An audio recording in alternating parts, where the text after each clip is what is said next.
E a palavra de Deus nos mostra cada vez mais viva e eficaz e retrata o dia a dia, onde no mundo vem aumentando o número de pessoas que vêm se perdendo e se afastando de Deus. E este texto, em Lucas 15, que nos fala do filho pródigo, está em um contexto que nos segue desde a parábola da ovelha perdida, onde havia 100 e uma estava perdida, passando pelas moedas perdidas, onde de 10, uma estava perdida, e chegando na parábola do filho pródigo, onde de 2 irmãos, um estava perdido. E nos retrata o amor de Deus, que procura o que está perdido e afastado dos seus caminhos, a ovelha perdida, a moeda perdida, os filhos perdidos. Aleluia, meus irmãos. Vamos ler em Lucas, capítulo 15, a partir do versículo 11, quando Jesus contou que um homem tinha 2 filhos, mas o mais novo, reivindicou do seu pai: Pai, dai-me a parte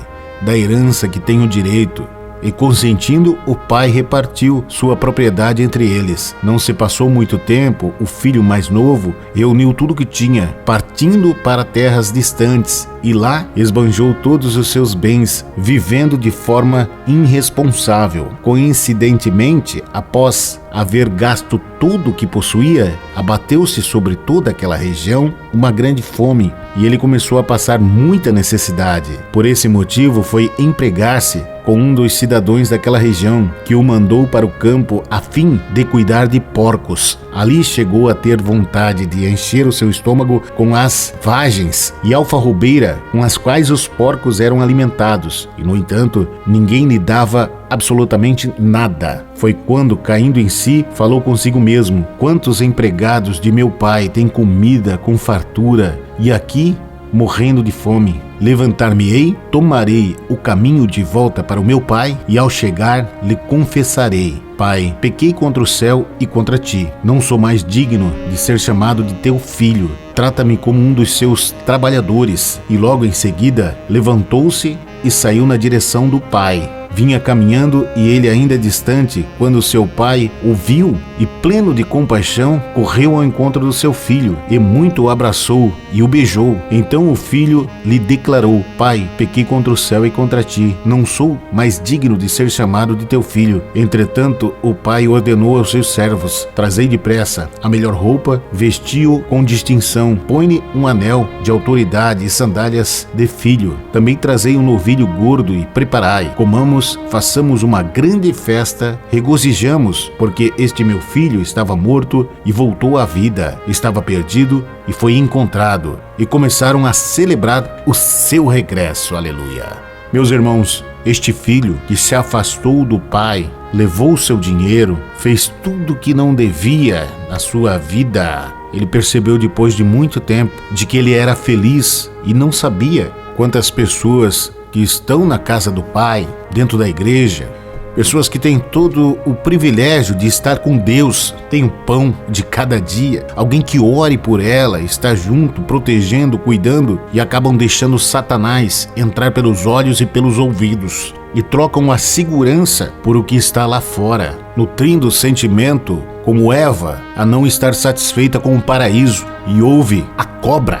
Foi assim com Lúcifer, Satanás, que era um anjo de luz, quando a cobiça entrou em seu coração, não mais satisfeito que ser Deus, e na sequência veio a sua queda. Nesse contexto, no versículo 13 nos mostra a rebeldia. Ele queria a herança, o desejo que o pai estivesse morto para que ele pegasse o que era dele, e com o dinheiro que ele conseguiu do seu pai, vai para um país distante, onde ninguém o conhece, para que ninguém veja o que ele estava fazendo, achando que longe ninguém iria chamar a sua atenção ou recriminar pelo que ele havia feito.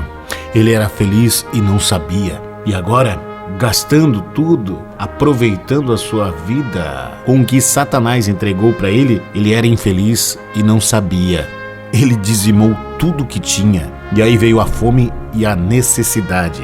É isso, meus irmãos, que o texto nos retrata, e o que o mundo ofereceu para ele: vergonha, excessos. Como o filho pródigo, quantas pessoas acham que lá está o prazer? Começa a beber, fumar, se drogar, se prostituir, cheio de amigos, muitas farras, quantos encontros, meus irmãos. Mas o pecado é uma fraude. Ele promete prazer entrega desgosto. Ele promete a verdade e acaba escravizando a pessoa. Ele promete vida e acaba matando. O filho pródigo estava vivendo uma miragem. Cuidado, o diabo é um estelionatário.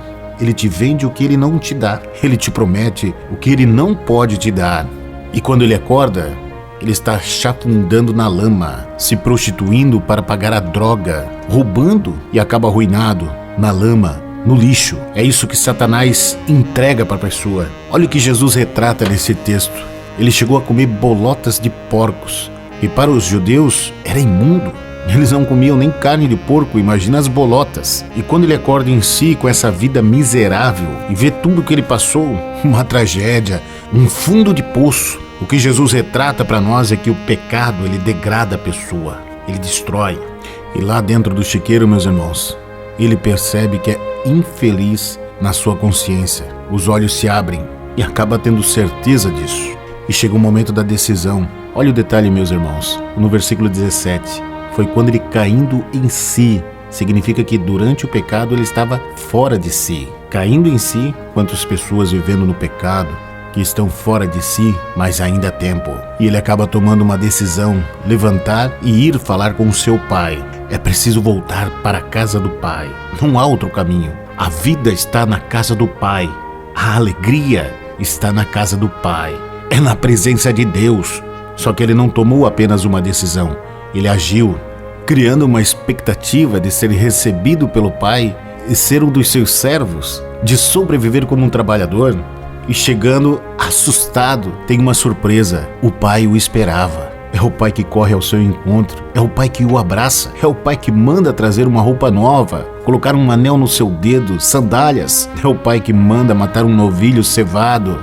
É o pai que manda celebrar o regresso. É o pai que comemora que um filho que estava morto reviveu. Ainda há tempo.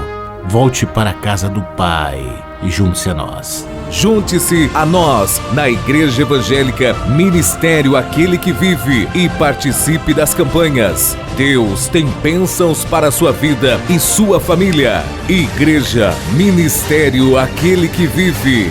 Uma igreja no coração de Deus.